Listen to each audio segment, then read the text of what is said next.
Oke, recordnya sudah dimulai. Saya cek apakah ada yang masuk. Sementara masih sama, belum ada yang masuk. Oke, kita mulai terlebih dahulu ya. Oke, Assalamualaikum warahmatullahi wabarakatuh. Nah, Waalaikumsalam warahmatullahi wabarakatuh. oke, selamat malam semuanya. Jadi, malam hari ini kita masuk ke pertemuan kelima untuk mata kuliah sistem otomasi. Nah, untuk slide materinya sudah saya postkan di e-kampus, beserta juga untuk penugasannya. Malam hari ini lanjutan dari minggu yang lalu tentang mekatronika. Nah, di malam hari ini kita bahas untuk yang bagian yang kedua, terakhir untuk mekatronika. Oke, nah ini ada bobot penilaian dan juga untuk kontrak perkuliahan. Nah, termasuk untuk tugas malam hari ini yaitu bikin video 3-7 menit. Nanti di-upload di media sosial kalian, linknya nanti disertakan di eh, nomor 1 atau nomor 2, nanti kita cek tugasnya. Oke, untuk seminar saya masih belum dapat untuk narasumbernya. Nanti saya cek kembali. Mudah-mudahan ada yang bisa. Ntar ada yang masuk. Oke, saya lanjutkan. Oke, dari pertemuan yang kemarin di mekatronika ini merupakan ada diagram pembagiannya. Mulai dari control system, yaitu ada open loop dan closed loop. Kemudian ada automatic system tentang sinyal discrete dan juga continue. Dan gabungan dari control system dan automatic system yaitu automatic control system. Nah, kita akan bahas satu persatu. Mulai yang pertama mungkin tentang control system.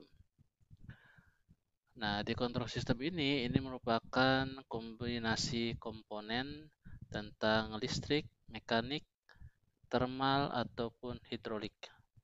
Nah, di sini nanti akan melakukan kegiatan ataupun tindakan secara bersamaan untuk mengendalikan, untuk memerintah, dan juga mengatur tentang keadaan sistemnya.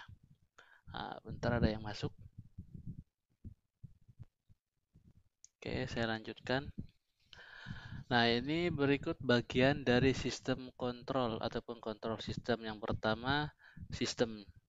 Nah, sistem ini merupakan gabungan ataupun susunan komponen-komponen fisik. Nah, komponen fisik yang saling terhubung satu sama lain yang membentuk satu kesatuan aksi. Contohnya misalkan bodi motor ataupun lengan robot ataupun genset dan sebagainya. Kemudian yang kedua kontrol. Nah, kontrol ini yang akan mengatur, mengarahkan dan juga memerintahkan suatu sistem tersebut untuk melakukan gerakan. Nah, makanya sebutnya sistem kontrol. Jadi ada sistem dan juga kontrolnya. Kemudian selain itu ada juga input, output, dan plan-nya. Nah, input sendiri ini merupakan masukan atau referensi atau set point di mana nanti mendapatkan respon sistem yang diinginkan sudah sesuai atau belum dari inputan. Kemudian output yaitu respon yang akan nanti kita inginkan. Nanti seperti apa sistem responnya untuk outputnya. Dan plan ini merupakan objek yang dikontrol. Nah, seperti itu. Dan ini ada contoh untuk kontrol sistem yaitu berupa elevator. Nah, zaman dahulu elevatornya ini menggunakan katrol seperti contoh yang ada di gambar A. Nah, kalau yang sekarang elevatornya kalau di industri bisa dilihat itu sudah menggunakan sistem hidrolik. Nah, kalau yang di lift-lift itu sudah menggunakan motor. Nah, elevator atau lift di zaman dahulu ini dikendalikan oleh tali.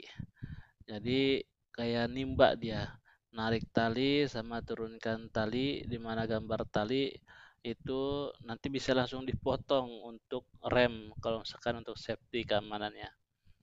Dan untuk yang gambar elevator yang di industri biasa menggunakan hidrolik, yaitu menggunakan grande arche parts atau dikendalikan juga oleh motor, di mana motornya nanti gerakannya saling berlawanan maju dan mundur. Nah, ini juga sampai sekarang kalau maju naik, kalau mundur turun. Nah, sistemnya sudah full otomatis di mana nanti bisa kendalikan posisi dan juga kecepatannya. Saya cek apakah ada yang masuk. Sementara belum ada, saya lanjutkan.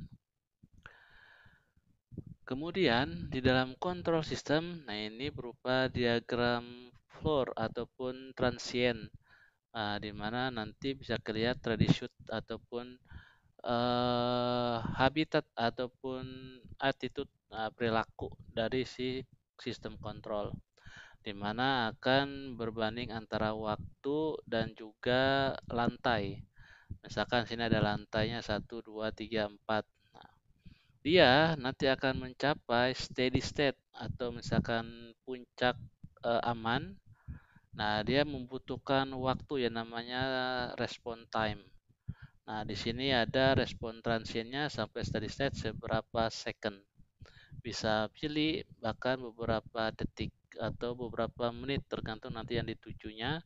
Dia melewati beberapa lantai, seberapa banyak lantainya, dan seberapa banyak respon ketika ada pemilihan input ataupun output yang diinginkan.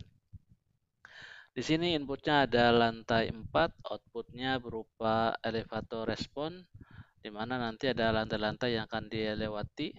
Kemudian ada transient respon berupa respon sampai menjadi steady atau stabil. Kemudian juga ada steady state respon, ini sebagai ada gap untuk mencapai lantai 4 yang disebut dengan steady state error. Nah, disitulah nanti ada perubahan sedikit waktu. Nah, karena itu untuk mencapai selisih waktu yang dicapainya seberapa detik. Nah, di dalam control system itu terdiri dari dua blok open loop atau rangkaian terbuka dan juga closed loop atau rangkaian tertutup. Nah, di sini ada contoh untuk blok open loop control system atau rangkaian terbuka dimulai dari inputan, kemudian masuk ke plan atau proses, baru outputnya. Jadi tidak ada feedback, ini langsung satu arah sampai menuju output, selesai. Baik itu sudah tercapai atau tidak, ini prosesnya step by step selesai.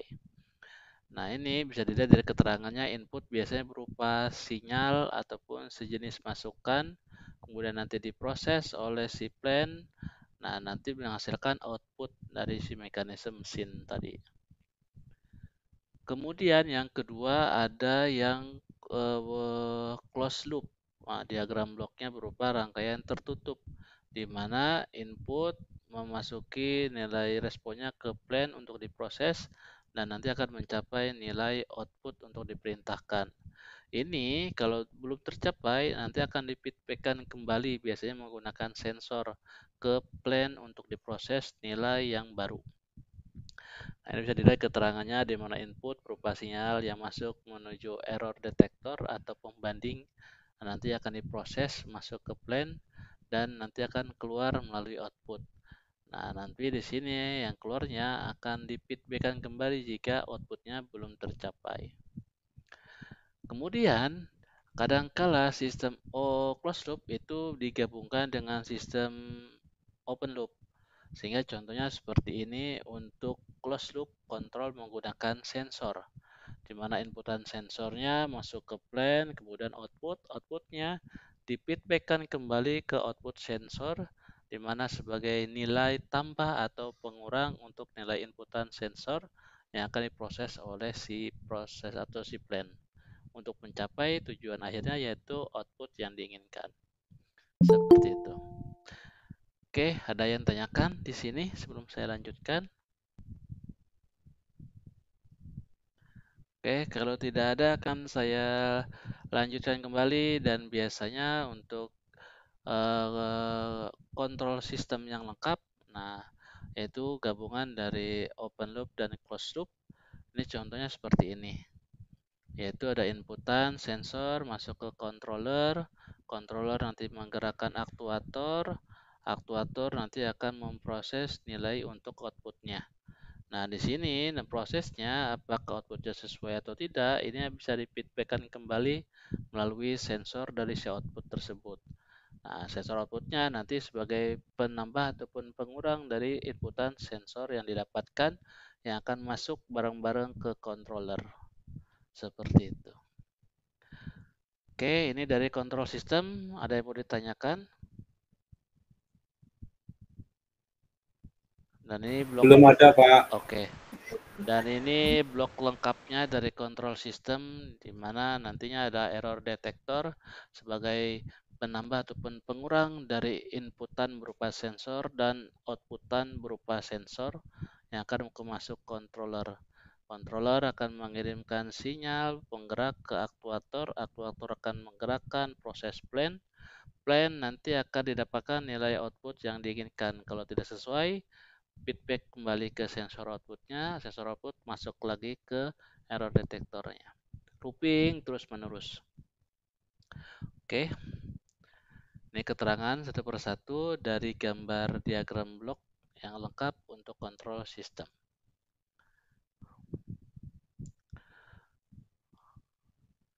Oke, berikutnya yaitu untuk bagian 2 yang bernama, ini penjelasannya control system, open loop, dan juga untuk yang contohnya open loop apa, yaitu bentor.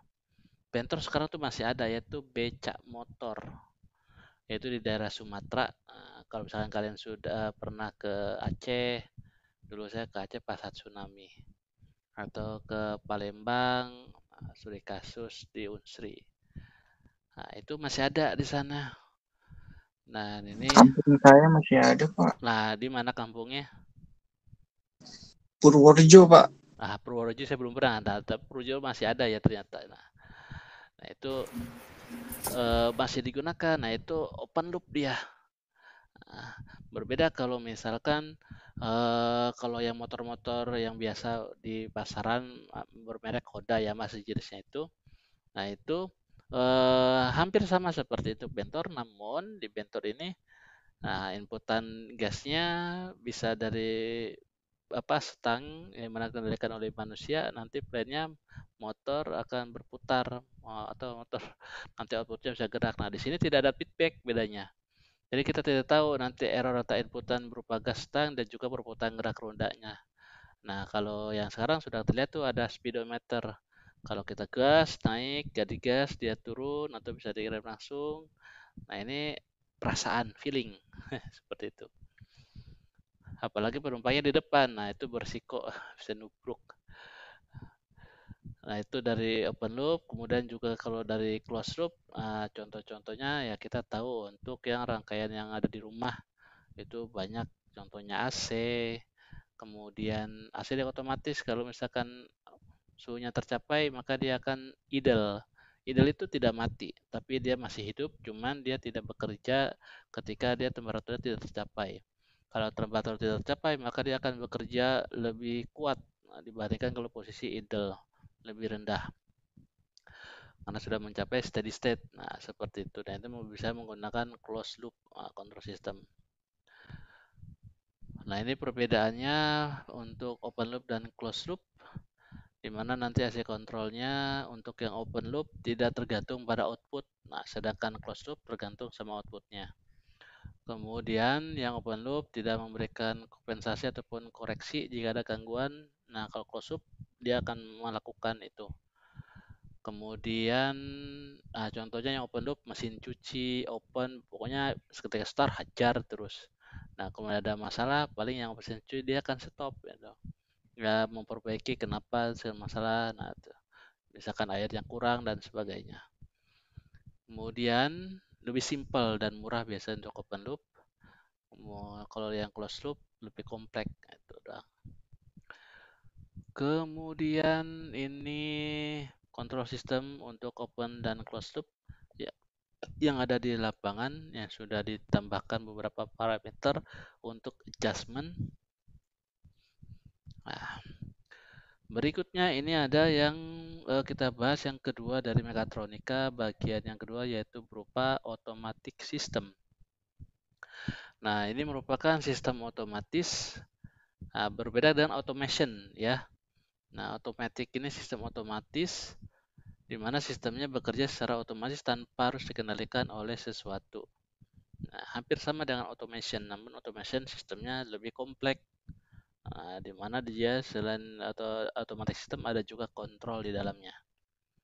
Nah, di sini automatic system biasanya teknologinya menggunakan aplikasi mekanik, elektronik yang berbasis komputer, di mana biasanya menggunakan PLC, kemudian microcontroller, microprosesor, di mana nanti akan dijadikan menjadi satu produk yang mempunyai fungsi sebagai elemen otomasi.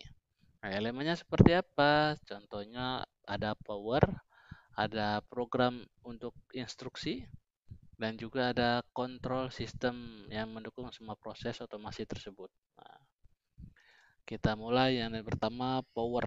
Nah, power ini merupakan sumber energi atau confidential, critical. Jadi kalau tanpa ini dia nggak bisa digerakkan sama sekali. Sistem otomasinya tidak berjalan. Nah, sumber energi bisa didapatkan dari sumber arus listrik atau sumber daya alam, baik itu angin atau aliran air, kemudian juga bisa lewat baterai, aki, ataupun panas bumi, ataupun solar panel. Tergantung nanti sistem otomasinya mau buat seperti apa. Kemudian ada program instruksi. Nah, program instruksi ini biasanya dikerjakan dengan menggunakan komputer untuk melakukan sistem kontrol, di mana nantinya bisa kita membuat eh, by program atau kalau PLC itu diagram ladder, atau lewat by program tergantung yang dikontrolnya, misalkan menggunakan microcontroller ataupun microprosesor, di mana ada menggunakan bahasa pemrograman. Kemudian itu bisa diprogram secara berulang-ulang, jadi bisa kita download, upload, kemudian kita bisa hapus, bisa rewrite again. Nah, seperti itu. Jadi bukan apa namanya ya, one OTP, one time programming, bukan sekali program, jadi bisa beberapa kali. Kemudian, nah ini sistem kontrolnya. Nah, di mana sistem kontrol ini merupakan bagian penting dari sistem otomasi, masuknya ke sistem otomatik. Nah, di mana nanti bisa kita melihat sistem kontrolnya berhasil atau tidak sesuai dengan yang kita inginkan.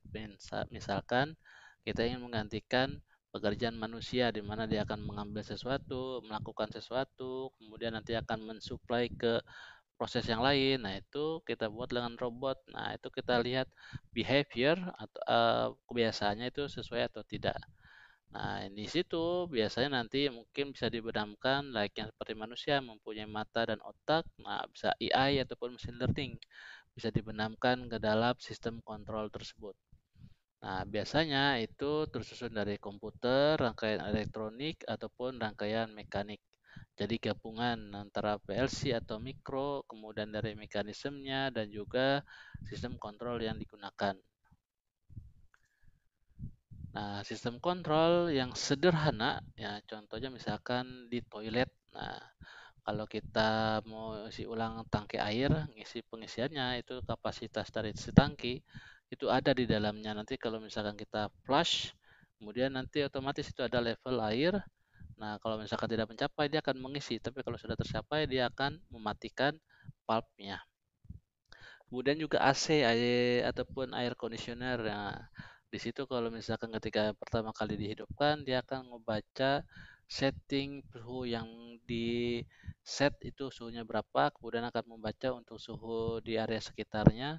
Kalau tidak tercapai, maka dia akan hidup dan bekerja semaksimal mungkin hingga nanti suhu di sekitarnya sesuai dengan suhu yang di set. Nah, ketika sudah mencapai, dia maka akan melakukan proses idle atau berhenti sebentar atau tidak mati, tapi tetap hidup. Kemudian memonitor jika suhunya turun atau tidak sesuai lagi, maka akan hidup kembali. Nah, di situ sama sepertinya kalau di industri tentang robot assembly. Nah, itu juga menggunakan kontrol sistem komputer di mana nanti akan melakukan pengaturan gerakan-gerakan, sesuai nanti yang kita inginkan seperti apa gerakannya. Nah, di automatic system biasanya nantinya pembahasannya berupa sinyal, yaitu ada sinyal diskrit dan juga sinyal kontinu. Nah, di sini nanti sinyal diskrit itu berupa sistem otomatis yang hanya mengenal batasan minimal dan maksimal diskrit. Jadi tidak ada nilai di antaranya. Jadi nilainya on atau off, 0 atau 1, true atau false, atau nilainya boolean diskrit. Oke. Nah, sedangkan continue ini sistem otomatis mengenal lebih dari dua. Dia hanya 1 dan 0 doang, tapi lebih dari 2.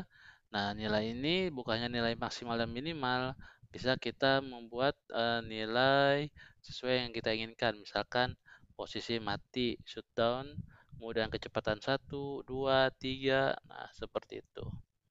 Misalkan apa? Misalkan ada motor otomatis untuk sepeda atau motor ataupun mobil. Nah, itu ada gigi 1, 2, 3. Kemudian juga ada automatic wireless scoring board. Nah, kalau misalkan dilihat dalam pertandingan pencaksilat, taekwondo, nah, kemudian juga ada yang dari wastafel, nah, seperti itu. Kemudian yang ketiga ini merupakan gabungan dari sistem kontrol dan automatic system, yaitu automatic control system, di mana sistem kendali otomatis ini merupakan suatu sistem yang memiliki sensor, aktuator, dan controller. Oke. Nah, Pak, kalau misalkan untuk IT automation masuknya ke RPA, itu apakah masuk ke automatic control system? Ya, masuknya ke automatic control system. Nah, walaupun tidak terlihat mana sensor, mana aktuator, namun untuk controllernya kita tahu itu berupa program yang akan kita jalankan. Nah, untuk RPA, nama juga robot process automation, sensor aktuatornya itu bisa kita gantikan yang tadinya diketak-ketik atau diklik-klik oleh manusia. Nah, ini bisa digantikan oleh mesin, oleh robot. Nah, namun robotnya berupa virtual. Sehingga sensor dan aktuatornya kita define nanti mau ngetik apa, mau klik apa. Nah, seperti itu. Kemudian, di automatic control system ini nanti akan mencakup gabungan antara control system dan automatic system. Contohnya, misalkan untuk kehidupan sehari-hari seperti printer, kamera, lift, nah, seperti itu. Oke, ini ada tugas. Tugas yang pertama buat video. Untuk pertemuan ini nanti dipostkan di media sosial kalian, copy pastekan di Word di nomor 1. Kemudian yang nomor 2, nah ini perlu dibuat desain model automatic control systemnya di project otomasi ya. Nah, nanti project otomasi apa aja, baik itu RPA, baik itu IoT atau mekanismenya saja, dibuat desain model automatic control systemnya seperti apa. Nanti dijelaskan komponen-komponennya apa saja. Oke, monggo silakan kalau ada yang mau ditanyakan. Ini ada nomor HP dan email saya. Bisa di WA group ataupun japri ke saya. Oke, jangan lupa untuk absen. Absen bisa klik online, nanti klik online, saya klik online dianggap hadir. Atau juga bisa isi kolom komentar. Nah, kolom komentar di pertemuan yang sedang berlangsung, sekarang pertemuan yang kelima. Nah, nanti kalau misalkan isi di sini, otomatis nanti saya buat ikut diskusinya itu absensi. Kemudian, atau juga bisa klik absensi di pertemuan yang sedang berlangsung. Klik absen. Kemudian, jangan lupa untuk tugasnya. Tugasnya paling lambat sebelum UAS. Masih lama, tapi jangan sampai lupa. Oke, kita masuk ke pertemuan kelima. Minggu depan pertemuan ke-6, pertemuan ke-7, ke-8 nanti UTS. Nah, UTS nanti kelompok. Nah, disiapkan desain perancangan untuk proyek otomasinya. Ke-7 ke-6 ya. Ke-6 besok yang sinyal. Kemudian yang ke-7 kayaknya. Ya, 7 itu UTS.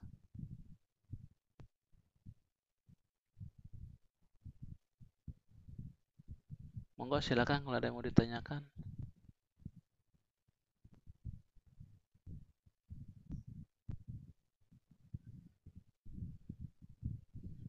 Ini Ini juga saya rekam, nanti rekamannya akan saya share di e-kampus di pertemuan kelima.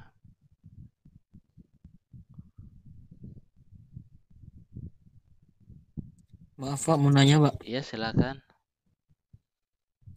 Pak, ini video buat desain model otomatis gitu, apa gimana sih Pak?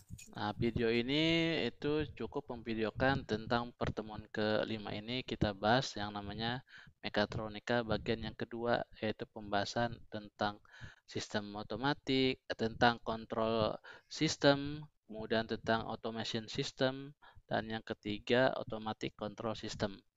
Nah, itu mungkin bisa divideokan menurut yang kalian pahami tentang sistem kontrol itu seperti apa, atau automatic system seperti apa, dan juga automatic control system seperti apa.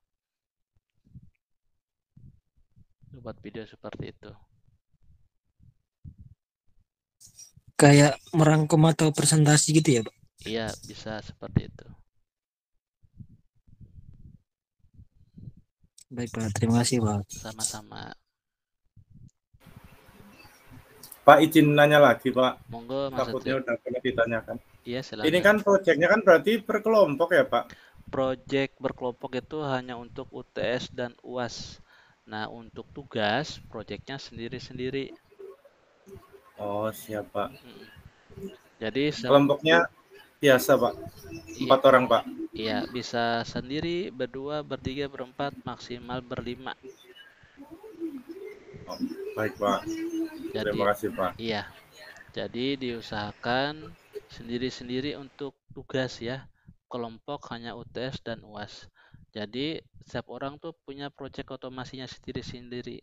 Nah, ketika dia untuk UTS UAS, dia berkelompok, nggak perlu ambil pusing, tinggal cari aja. Satu kelompok saya 5 orang, tinggal dipilih aja mau yang ambil yang proyek mana. Apakah si A, si B, si C, si D, si E. Nah, seperti itu.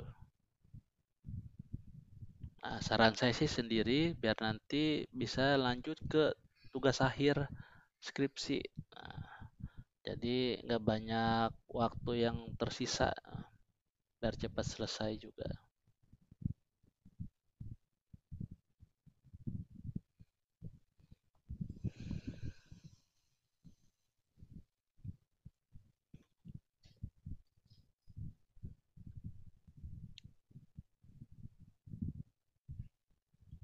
Monggo silakan kalau ada lagi yang mau ditanyakan.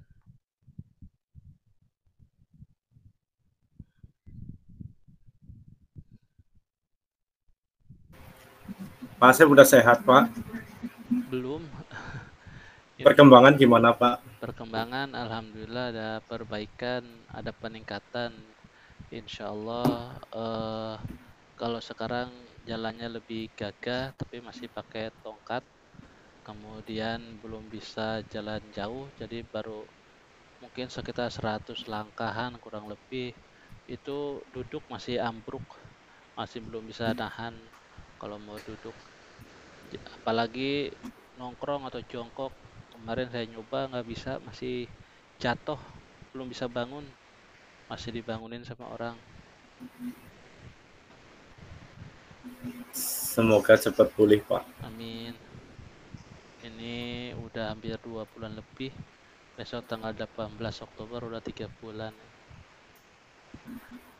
Belum masuk kerja, belum masuk ke PT, belum lagi ke kampus. Ke rumah orang tua aja nih belum ini. Aduh. Yang penting sehat dulu, Pak. Iya. Prioritas. Oh, berarti sebelum semester ini udah kecelakaannya udah sebulanan ya, Pak? Iya, saya kecelakaan di tanggal 18 Juli. Jadi sebelum semester ini dimulai sudah kecelakaan. Yang bimbingan ke Bapak berarti datang ke rumah dong, Pak? Iya, ke rumah, kemarin ke rumah untuk minta ACC kata tanda tangan basah. Sebenarnya kalau misalkan untuk skripsinya saya, dosen pembimbingnya bisa pakai tanda tangan digital. Cuma nggak tahu pas kemarin butuh ke rumah, mau nengok juga atau nggak tahu. Di kelas ini juga mungkin ada yang skripsi dosen saya kali ya, dosen penelitian bersamanya saya kali. Saya juga nggak hafal. Kayaknya ada kayaknya nih. Ini kelas coba saya cek. Ada nih 22 BSE2 itu. 22 BSE2 itu siapa ya namanya?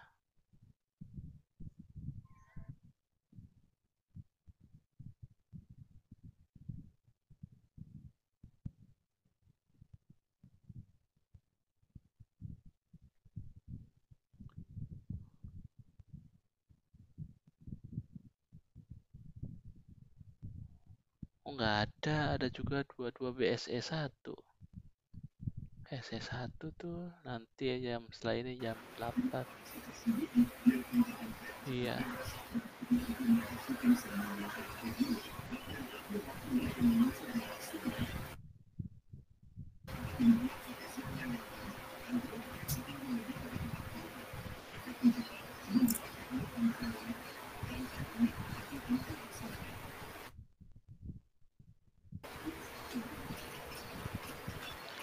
Oke.